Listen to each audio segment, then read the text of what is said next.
Celluloid மூலம் செய்து கொண்டிருக்கக்கூடிய மோசமான கோலிவுட் சூழலில் அசலான ஆளுமைகளின் ஆன்மாவை தரிசிக்க வைத்த ஐஏஎஸ் பாரதி, பெரியார், ராமானுஜரின் வாழ்வை சினிமாவில் காட்டி அருப பாடம் நடத்தும் ஞானம் திரு ஞான ராஜசேகரன் அவர்களை உரையாற்ற அழைக்கிறோம். மேடையில் வீட்டிற்கும் பெரியோர் அனைவருக்கும் என்னுடைய முதற்கண் வணக்கங்கள். திலகபாமா எழுதிய சவுந்தரபாண்டியனாருடைய வாழ்க்கையை அடிப்படையாக வைத்து எழுதப்பட்ட நூலினை வெளியிடுகிற இந்த நிகழ்ச்சியில் பங்கேற்பதில் எனக்கு மிகுந்த மகிழ்ச்சி.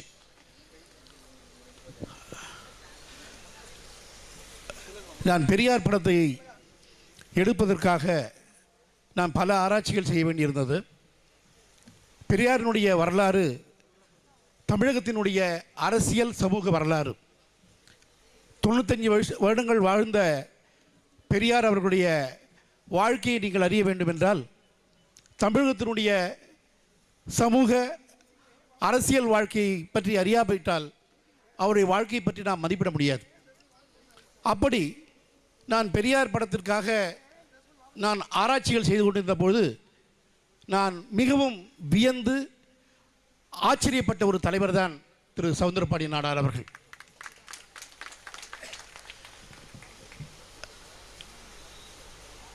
பெரியாருக்கு தத்துவ ரீதியில் அவருக்கு பல பேர் சப்போர்ட் செய்தார்கள். குத்தூசு குருசாமி போன்றவர்கள் எல்லாம் மிகவும் படித்தவர்கள். அவர்கள் மிகவும் படிக்காத பெரியாருடைய சிந்தனைகளிலே மனம் பறித்து அவருக்கு ஆதரவு தெரிவித்து வந்தார்கள். அந்த சமயத்திலே முதல் முறையாக பெரியாருக்கு சமூக ஆதரவை நல்கியவர் சவுந்தரபாண்டியன் நாடார் அவர்கள். அவர்தான் தன்னுடைய சமூகத்தினுடைய பின்பலத்தை பெரியாருக்கு காணிக்கையாக்கினார். அது நம்முடைய வரலாற்று சுவடுகளில் அது சரியாக பதிவு செய்யப்படவில்லை என்று தான் நான் நினைக்கிறேன். அப்படி பதிவு செய்யப்பட்டிருந்தால் திரு சவுந்தரபாண்டியன் அவர்களை பற்றி தமிழகத்தில் உள்ள எல்லாருக்குமே நன்றாக தெரிந்திருக்கும். ஆனால் அப்படி அது சரியாக பதிவு செய்யப்படவில்லை என்று தான் நான் நம்புகிறேன். முதலில் 1928களில் பெரியார் சுயமரியாதை இயக்கத்தை தொடங்கிய போது மிக பெரிய அளவிலே சமூகத்தை திரட்டிக்கொண்டு அவர் பின்னால் வந்தவர் தான் சவுந்தரபாண்டியன் நாடார் அவர்கள். அது மட்டுமல்ல, அதில் பல கேள்விக்குறிகள் இருந்தன. இன்றைய நாடார் சமூகமும் அன்றைய நாடார் சமூகமும் வெவ்வேறு சமூக சிக்கல்களில் சிக்கி இருந்தன. சுமார் 27 வருடங்கள் நான் கேரளத்திலே நான் ஐஏஎஸ்ஸாக பணிபுரிந்து வருகிறேன். 2 நாடார் அமைச்சர்களின் கீழே டிரான்ஸ்போர்ட் செக்ரட்டரியாகவும் யூத் அஃபேர் செக்ரட்டரியாகவும் நான் பணிபுரிந்தேன். நீங்கள் என்னை கேட்டீர்களானால் கேரளத்திலே இன்றைக்கு கூட நாடார்களுடைய ஸ்டேட்டஸ் மிகவும் பரிதாபமாகத்தான் இருக்கிறது. தமிழகத்திலே நாடார் சமூகம் தங்களுடைய உழைப்பால் மிக உயரத்துக்கு வந்திருக்கிறது. அரசியல் ரீதியாகவும் மிக உயரத்துக்கு வந்திருக்கிறது. ஆனால் ஒரு 3ஆம் மனிதனாக நான் பார்க்கும் பொழுது கேரளத்தில் இன்னும் அது முற்போக்கான ஒரு சமூகமாக வெளிக்கண்ணுக்கு தெரிந்தாலும் மிக மிக ஜாதி நம்பிக்கைகளிலும் மிகுந்த பழமைகளிலும் ஊறியிருக்கிற ஒரு சமூகமாகத்தான் கேரளம் இன்றும் இருந்து வருகிறது. அந்த சமூகத்திலே நாடார்களுடைய நிலைமை மிகவும் மோசமாகத்தான் இருக்கிறது. எனவே சவுந்தரபாண்டியனார் போல ஒரு தலைவர் இங்கே உருவாக வேண்டும். அதனால்தான் பெரியார் 1928இல் மிகப்பெரிய மாற்றத்தை இந்த சமுதாயத்திலே கொண்டு வருவதற்கு சவுந்தரபாண்டியன் நாடார் அவர்கள் உதவியாக இருந்தார்கள். அதில் இது ஒரு அம்சம். செங்கல்பட்டிலே சுயமரியாதை மாநாடு நடத்த பொழுது அதனுடைய தலைமை பொறுப்பை அவர் ஏற்றார்கள். நான் திரைப்படத்திலே ஒரு கதாபாத்திரமாகவே நான் சவுந்தரபாண்டியனார் அவர்களை நான் காட்டினேன். தமிழகத்திலே இந்த பட்டப்பெயர்களை, ஜாதி பட்டப்பெயர்களை இழப்பதற்கு அடிகோலிய ஒரு மாநாடாக செங்கல்பட்டு மாநாடு இருந்தது. அதற்கு முன்பு எல்லோரும் தங்களுடைய ஜாதி பெயர்களில் வைத்துக் கொண்டிருந்தார்கள். அந்த செங்கல்பட்டு மாநாட்டுக்கு பிறகுதான் பிராமணர்கள் உட்பட தங்களுடைய ஜாதி பெயர்களோடு சேர்த்து உபயோகப்படுத்தாமல் நிறுத்தினார்கள். அதில் நான் சொல்லுவேன், ஒவ்வொரு செட்டியார் வருவார், இன்று முதல் பழனியப்ப செட்டியாரையாக நான், இன்று முதல் வெறும் பழனியப்பன், சவுந்தரபாண்டியன் நாடாராகிய நான், இன்று முதல் சவுந்தரபாண்டியன் என்று ஒரு சுயமரியாதை சீர்திருத்தத்தை கொண்டு வந்த மாநாடு தான் செங்கல்பட்டு மாநாடு. ஸோ இப்படிப்பட்ட பல அம்சங்கள் எனக்கு அந்த நான் செய்த ஆய்விலே எனக்கு கிடைத்தது. திலகமாமா அவருடைய நூல்களை நான் வாசித்த பொழுது அற்புதமான பல விஷயங்கள் எனக்கு கிடைத்தது. சவுந்தரபாண்டியனார் அவர்கள் ஒரு சமூகத்திற்கு மாத்திரம் ஒரு காவலராக இல்லை, அவர் பிராமணர் இல்லாதவருக்கு, தாழ்த்தப்பட்டவர்களுக்கு, சமூகத்திலே நலிந்தவர்களுக்கு ஒரு போராளியாக இருந்தார். அதுதான் அவருடைய மிகப்பெரிய சிறப்பாக நான் கருதுகிறேன். அவர் சட்டசபையிலே பேசிய பேச்சுக்களிலே 80% தாழ்த்தப்பட்ட மக்களினுடைய குறைகளையும் பிற்படுத்தப்பட்ட மக்களுடைய குறைகளையும் சொல்பவராகவே இருந்தார். அவருடைய பேச்சுக்களை பார்க்கும் பொழுது மிக சிறந்த ஒரு பார்லிமெண்டேரியனாக அவர் இருந்தது நமக்கு தெரிய வருகிறது. இன்றைய சட்டசபையை நீங்கள் பார்த்தால் தெரியும் நாம் எப்படிப்பட்ட ஒரு கதிக்கு நாம் ஆளாகி இருக்கிறோம் என்று. சட்டசபை என்பது பேச்சுக்கள் அல்ல, வெறும் கைத்தட்டல்களால் நிறைந்த சபையாக இன்று மாறிக்கொண்டு வருகிறது. மேசைகள் பழுது பார்க்கும் நிலைமைக்கு ஆளாகி கொண்டிருக்கின்றன. இப்படிப்பட்ட அது முன்பு ஜனநாயக முறைப்படி தேர்ந்தெடுக்கப்பட்ட சட்டசபை போலும் இல்லை, நியமிக்கப்பட்ட உறுப்பினர்கள் மட்டுமே இருந்த சபையிலே இந்த நூலிலே பல இடங்களிலே அது கோட் செய்யப்பட்டிருக்கிறது. திரு சுந்தரபாண்டியனுடைய பேச்சுக்கள் எல்லாம் இன்றைக்கும் நமக்கு ஒரு ஐ ஓப்பனராக, விழிப்பூட்டுவதாக அமைந்திருப்பதை காணும்பொழுது நமக்கு மிகவும் மகிழ்ச்சியாகவும், இவருடைய அதாவது சுந்தரபாண்டியனார் அவர்கள் இந்த சமூகத்தை சீர்திருத்த போராளியாகவே எனக்கு காட்சியளிக்கிறார்.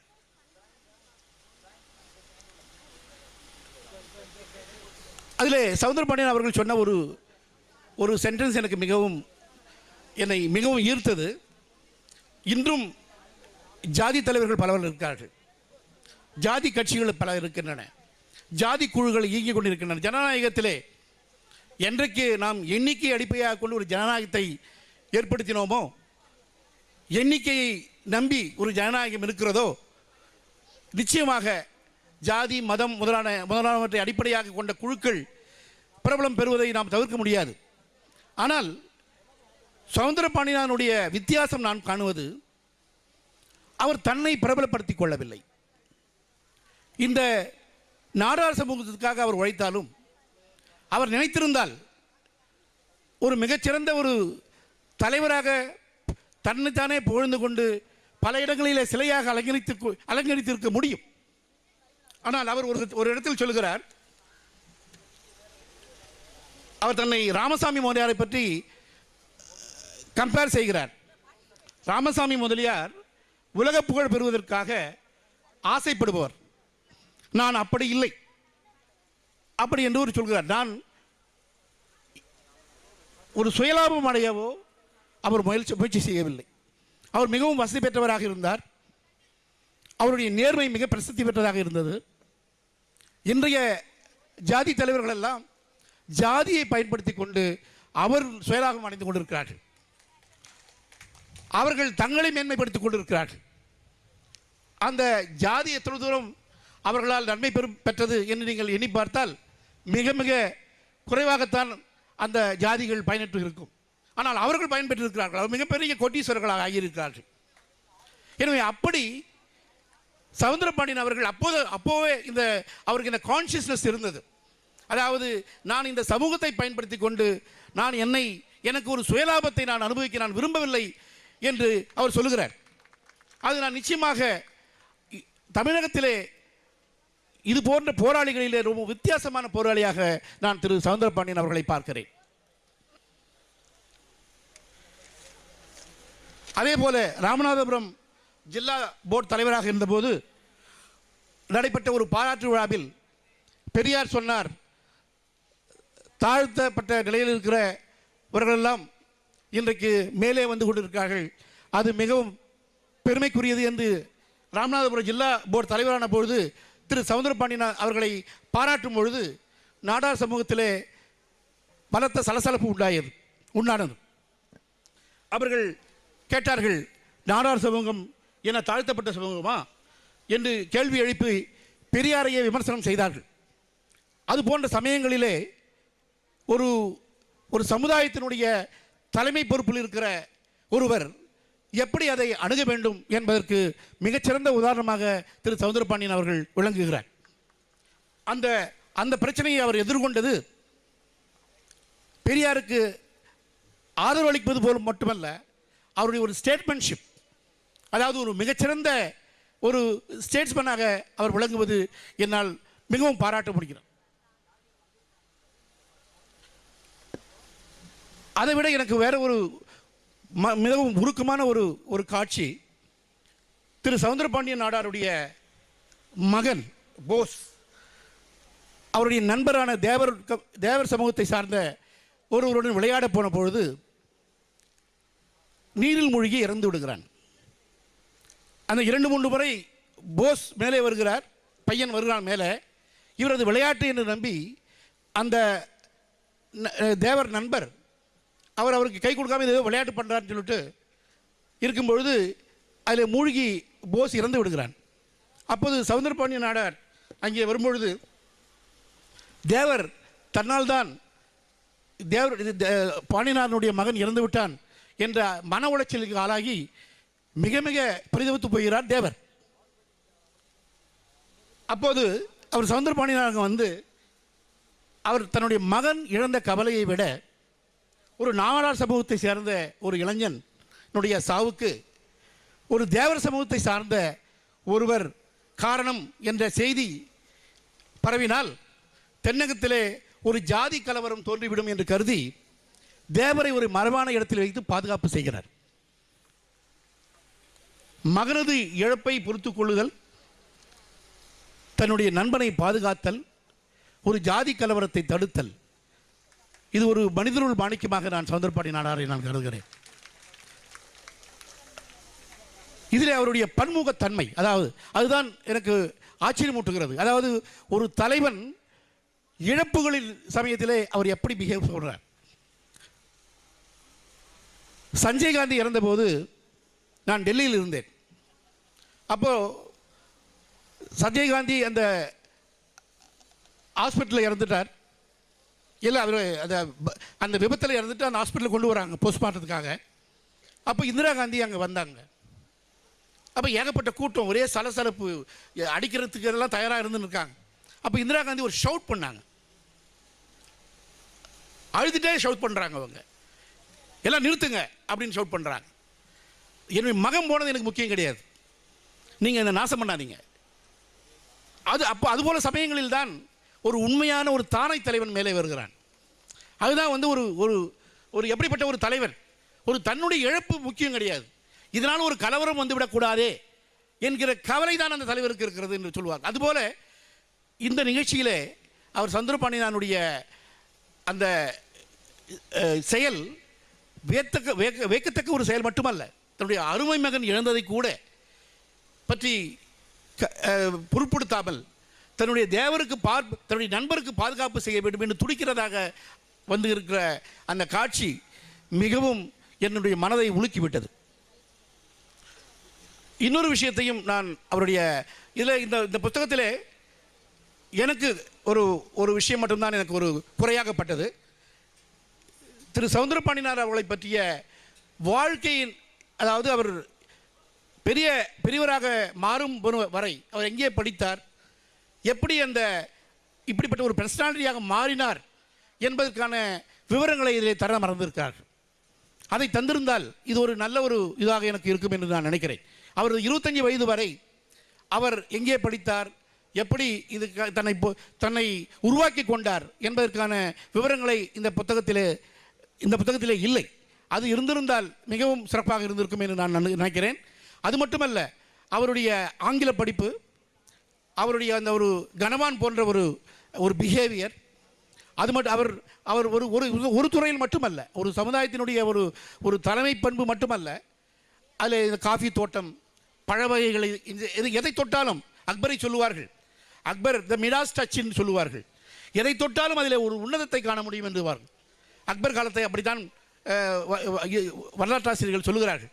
அதுபோல இவர் இத்தனைக்கும் இந்தியா அடிமைப்பட்டு கிடந்த ஒரு காலத்திலே இவர் ஒரு நல்ல ஒரு வியாபாரியாக, ஒரு நிலைச்சுவாந்தாராக, ஒரு சமுதாய காவலராக, ஒரு காஃபி அதிபராக, பழத்தோட்டங்களை பல பல புதிய புதிய விவசாயங்களை ஊக்குவிப்பவராக, இப்படியெல்லாம் பல பன்முக திறமையாளராக அவர் காட்சியளிப்பது ஒரு சிறப்பான ஒரு விஷயமாக இருக்கிறது. அதே போல இவர் தன்னுடைய பையனை ஸ்ரீலங்காவுக்கு அனுப்புகிறார், ஆங்கில படிப்பதற்காக அனுப்புகிறார் என்ற ஒரு தகவல் அதில் இருக்கிறது. அப்போ அவர் சொல்றார், அந்த இங்கிலீஷ் படிப்பு தான் நம்மளை காம்ப்ளெக்ஸ் இல்லாமல் இருக்கிறதுக்கு உதவும் என்று ஒரு வரி சொல்லுகிறார். அது என்னை பொறுத்த வரைக்கும் அது ஒரு முக்கியமான ஒரு விஷயமாக நான் என்று கருதுகிறேன். நான் ஒரு IAS அதிகாரியாக பல இன்டர்வியூ செய்திருக்கிறேன். தமிழ்நாட்டில் தமிழ் மீடியம் படித்த ஒரு 1000 இளைஞர்களையாவது நான் நேர்முக தேர்வில் நான் சந்தித்திருப்பேன். அவர்கள் எல்லாம் தடுமாறுவது இந்த காம்ப்ளெக்ஸ் தான். ஒரு ஆங்கிலம் படித்தவனுக்கு இந்த சமூகத்திலே இருக்கிற தைரியம், அந்த மனப்பாங்கு தமிழ் படித்தவருக்கு இல்லை. நம்மால் அது உருவாக்க முடியவில்லை. அது நான் யாரையும் குற்றம் சொல்லவில்லை. எனவே என்னுடைய ஒரு வேண்டுதல், நாம் இந்தி வேண்டாம், இந்தி ஒரு பிரச்சனை அல்ல நமக்கு, ஆனால் இங்கிலீஷ் மிக முக்கியமான ஒரு பிரச்சனை என்று நான் நினைக்கிறேன். இங்கிலீஷை நாம் துரத்தக்கூடாது. ஏனென்றால் இன்றைக்கும் தமிழ்நாட்டிலே இந்தியை எதிர்த்து கொண்டும் நாம் ஒரு மரியாதையோடு வாழ்கிறோம் என்றால் அதற்கு காரணம் இங்கிலீஷ் தான். அது காமராஜர் ரொம்ப அழகாக சொன்னார். பெருந்தலைவர் காமராஜர் அவர்கள் அண்ணாவுக்கு சொல்லுகிறார், அந்த மொழி பிரச்சனை வரும்பொழுது அசம்பிளியில் சொல்லுகிறார். காமராஜர் சொன்ன ஒரு வரி, கேர்ஃபுல், நல்ல ஜாக்கிரதையாக இருங்க, இங்கிலீஷை தொத்திடாதீங்க, தொத்திட்டா அங்கே இந்தி குந்திக்கோன்னார் அவர். அதான் அவர் ஒரு ரொம்ப படிக்காத ஒருத்தர், அவர் எவ்வளவு அழகாக இந்த மொழி பிரச்சனையை புரிந்து கொண்டிருக்கிறார் என்று பாருங்கள். நாம் அதற்காகத்தான் நாம் தமிழ் படிக்க வேண்டும், தமிழை எல்லாத்தையும் படிக்க வேண்டும். தமிழ் மிக முக்கியமான நம்முடைய ஒரு மிகச்சிறப்பான மொழி. ஆனால் நமக்கு இன்று இந்தியா போல ஒரு ஃபெடரல் கண்ட்ரியில் நம்ம இருக்கும் பொழுது நம்மை காப்பாற்றுவது ஆங்கிலம் தான். அதை எப்படி காமராஜர் புரிந்து கொண்டாரோ அதே போல சௌந்தரபாண்டியனாரும் புரிந்து கொண்டிருக்கிறார். நான் ஏன் இதை சொல்லுகிறேன் என்றால், தமிழ் மேல் நமக்கு ஈடுபாடு இருப்பது வேறு, நமக்கு விருப்பம் இருப்பது வேறு. ஆனால் நாம் பிழைக்க வேண்டும், நாம் இந்த வாழ்க்கையிலே வெற்றியை அடைய வேண்டும். வெற்றி அடைய வேண்டும் என்றால் நமக்கு இன்றைய பொழுதில் ஆங்கிலம் மிகப்பெரிய ஒரு சப்போர்ட்டாக இருக்கும். அதை நாம் விட்டுவிடக்கூடாது என்பதைத்தான் அவருடைய அந்த கருத்தும் பெருந்தலைவர் காமராஜருடைய கருத்தும் வலியுறுத்துகின்றன. இப்படி பல்வேறு விஷயங்கள் ஒரு பன்முக திறமையாளரை, அதாவது நமது சமூகத்திலே, இந்த இந்திய தமிழ் சமூகத்திலே பிறந்து பிற்படுத்தப்பட்டவர்களுக்கும் தாழ்த்தப்பட்டவர்களுக்கும் நலிந்து போனவர்களுக்கெல்லாம் வாதாடி ஒரு சமூக போராளியாக தேர்ந்த சௌந்தரபாண்டியனார் அவர்களுடைய வாழ்க்கை வரலாறு ஒரு மிகச்சிறந்த வாழ்க்கை வரலாறு. அது இன்றைக்கும் போற்றி பாதுகாக்க வேண்டிய ஒரு வாழ்க்கை வரலாறு என்று கூறிக்கொண்டு என்னுடைய உரையை நிறைவு செய்கிறேன். வணக்கம். பட்டி வீரன்பட்டி நா.சு.வி.வி. சாலா ஆண்கள் மேல்நிலைப் பள்ளியில் தேசிய பசுமைப்படை ஆசிரியர் ரவீந்திரன் அவர்களை மேடைக்கு அழைக்கிறோம். இந்த விழாவுக்கு வருகை தந்திருக்கிற விருந்தினர்களுக்கு இந்த மண்ணின் நினைவாக மரக்கன்றுகளை அவர் அளிப்பார். இதுவரை அவர் 2 லட்சம் நாற்றுகளை 0 பட்ஜெட்டில் உற்பத்தி செய்து இலவசமாக அளித்திருக்கிறார் என்பது குறிப்பிடத்தக்கது. 2ஆம் பரிசு துரை நாடார் உயர்நிலைப்பள்ளி, 4ஆம் பரிசு கிறிஸ்தனந்த் பள்ளி. மீண்டும் பெண்கள் ரங்கசாமி மெட்ரிக் மேல்நிலை பரிசு ரா பாண்டியநாதன் NSVV. 3ஆம் பரிசு பிரியங்கா NS விலைப்பள்ளி. மீண்டும் ஒரு 4ஆம் பரிசு 5ஆம் பரிசு கபிலேஷ் குமாரப்ப செட்டார் உயர்நிலைப்பள்ளி. ஆண்கள் மேல்நிலைப்பள்ளி விவி பெண்கள் மீண்டும் ஒரு 3ஆம் பரிசு என்எஸ்வி 5ஆம் பரிசு லட்சுமி குமாரப்ப செட்டியார் மெட்ரி மேல்நிலைப்பள்ளி 5ஆம் பரிசு அவர்ணா என்எஸ்விவி பெண் 5ஆம் பரிசு அன்வர் பாயல் நிலக்கோட்டை முதல் பரிசு ஜாத் 3ஆம் பரிசு சுஸ்மிதா பானு போட்டி பரிசு பட்டியல் கேபி நேஷனல் கல்லூரி பரிசு நிலக்கோட்டை நிலைப்பள்ளி நிலக்கோட்டை பட்டி வீரன்பட்டி என்எஸ்விவி பெண்கள் மேல்நிலைப்பள்ளி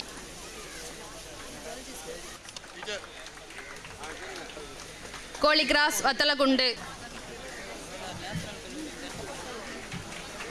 மேடையில் அமர்ந்திருக்கின்ற பெரியோர்களே, நாடார்குல இன தலைவர்களே, வட இந்தியாவிலிருந்து வந்திருக்கின்ற சஞ்சய் ஜெய்ஸ்வால் அவர்களே மற்றும் WPS சவுந்தரபாண்டியன் குடும்பத்தினர் அங்கத்தினர்களே, இந்த நிகழ்ச்சியில் கலந்து கொண்டது மற்றற்ற மகிழ்ச்சி அடைகிறேன்.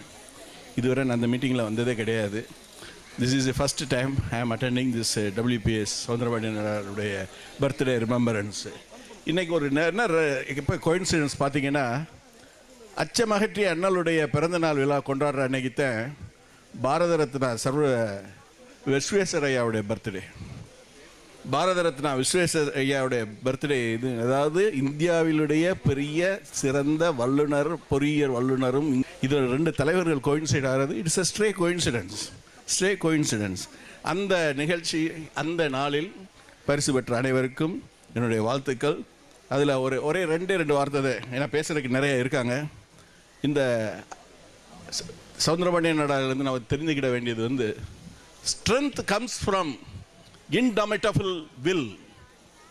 Strength comes from indomitable will. அசைக்க முடியாத தைரியமான மன உறுதியுடன் எந்த காரியத்தில் செயல்பட்டாலும் நீங்கள் வாழ்க்கையில் வெற்றி அடையலாம்ங்கிறத அந்த இன்டாமிட்டபிள் வில்ங்கிறதுடைய மீனிங். அதுக்கு fitting person WPS Soundarapandian Nadar. அவருடைய நினைவு நாளில் இந்த பரிசு பெற்ற அனைவருக்கும் வாழ்த்துக்கள். உங்கள் லைஃப்பில் ஆளுக stones will be thrown on your way. நீங்கள் செல்லுகின்ற பாதையில் கற்களை எறிவார்கள். அந்த கற்களை நீங்கள் சுவராகவும் உபயோகப்படுத்தலாம் அல்லது பிரிட்ஜாகவும் உபயோகப்படுத்தி வாழ்க்கையில் முன்னுக்கு செல்ல வேண்டும்.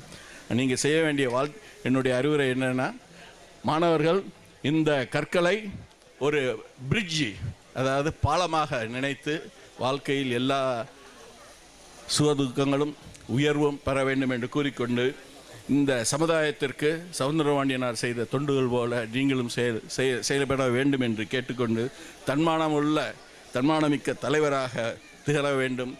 எல்லாம் சொன்னாங்க விவேகத்தோடு செயல்படணுன்ட்டு. நான் அதோட விட்டுற மாட்டேன். அது கூட ஒரு அப்ஜெக்டிவை சேர்த்துக்கிட்டேன். ஆக்கப்பூர்வமான விவேகத்தோடு நீங்கள் செயல்பட வேண்டும் என்று நான் கேட்டுக்கொள்கிறேன். விவேகத்தோடு செயல்படணும்னா கொஞ்சம் திங்க் பண்ணி ஒரு கன்ஸ்ட்ரக்டிவ் வேயை நீங்கள் செயல்படுங்க என்று கேட்டுக்கொண்டு, இந்த அருமையான சந்தர்ப்பத்திற்கு வாய்ப்பளித்ததற்கு நன்றி கூறி விடைபெறுகிறேன். நன்றி, வணக்கம். அடுத்து வாழ்த்துரை வழங்க இருப்பவர் வழக்கறிஞர் அருள்மொழி. திராவிட பெண் போராளி, பேச்சுக்கும் வாழ்வுக்குமான இடைவெளியை அழித்த பெரியாரின் பிம்பம்.